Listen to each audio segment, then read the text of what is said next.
لاہور میں سگی ماں نے اپنے 3 کم سن بچوں کو چھری سے ذبح کر کے مار ڈالا۔ وجہ بتائی گئی کہ خاوند کے ساتھ اکثر جھگڑے رہتے تھے اور خاوند ان کو اولاد کے حوالے سے طعنے دیتا تھا، اور یہ الزام بھی لگایا کہ خاوند ان کو مجبور کرتا تھا کہ وہ دوسرے مردوں کے ساتھ ناجائز تعلقات بنائے رکھیں۔ اس وجہ سے وہ کافی پریشان تھی اور بچوں کے حوالے سے ہر وقت سوچتی تھی۔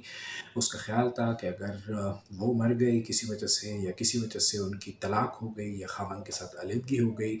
تو بچوں کو باپ گھر سے نکال دے گا، بچوں کا کیا ہوگا، اس حوالے سے بار بار سوچتی تھی۔ اور خاوند کے ساتھ جھگڑوں کی وجہ سے، خاوند کے ساتھ ناچاکی کی وجہ سے انہوں نے انتہائی قدم اٹھانے کا فیصلہ کیا۔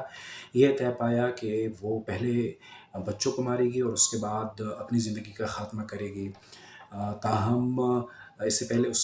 انہوں نے یہ سوچا تھا، پولیس کو اپنے بیان میں انہوں نے بتایا کہ وہ اپنی زندگی کا خاتمہ کر کے بچوں کو اسپیئر کرے گی، لیکن پھر سوچا کہ ان کے بعد بچوں کا کیا ہوگا، اور بچوں کو کہیں اس کا باپ بھیک نہ منگوائے یا دیگر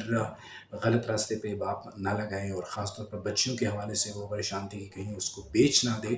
تو اس لیے انہوں نے سوچا کہ پہلے بچوں کو مار دے اور اس کے بعد خودکشی کرے۔ اس مقصد کے لیے انہوں نے ایک تیز دھار چھری خریدی اور اس کی مدد سے اپنی 2 کمسن بیٹیوں اور ایک بیٹے کو انہوں نے ذبح کیا، اور بروٹلی ان کو مارنے کے بعد مارکیٹ جانے کا بہانہ کیا۔ تاہم جب وہ واپس آئی، اس سچویشن چونکہ چینج ہو گئی تھی اور اس کو خود کو مارنے کا کوئی ٹائم نہیں ملا، موقع نہیں ملا، اور اس وجہ سے وہ اس پوری سچویشن میں بکلاہٹ کا شکار ہو کے اس کے بعد انہوں نے ڈرامہ کیا کہ اس کے بچوں کو کسی اور نے مارا ہے، اور خاوند اور وہ دونوں پولیس اسٹیشن چلے گئے، اور پولیس اسٹیشن یا پولیس کو اطلاع دینے کے بعد جب پولیس آئی اور پولیس نے مختلف حوالوں سے انویسٹیگیٹ کیا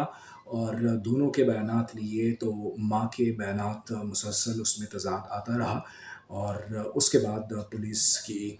ٹیکنیکل مختلف انکوائریز کے بعد جب ماں پہ شک ہوا تو ماں کو آخرکار اپنا اعتراف کرنا پڑا، اور انہوں نے بتایا کہ باپ کے ساتھ تعلقات اچھے نہیں تھے، باپ بچوں کے حوالے سے طعنے دیتا تھا، اور وہ دوسرے مردوں کے ساتھ ناجائز تعلقات پر مجبور کرتا تھا۔ ان حالات سے تنگ آ کر انہوں نے اپنی اور اپنے بچوں کی زندگی کا خاتمہ کرنے کا فیصلہ کیا۔ تو یہ خبر جب آج آئی تھی، پورا میڈیا، سوشل میڈیا اس پر کوہرام برپا ہوا تھا، اور سی ایم پنجاب نے بھی نوٹس لیا تھا، اور اس حوالے سے پرائرٹی پر اس کیس کو سالو کیا گیا، اور ماں ہی اپنے بچوں کی قاتل نکلی ہے۔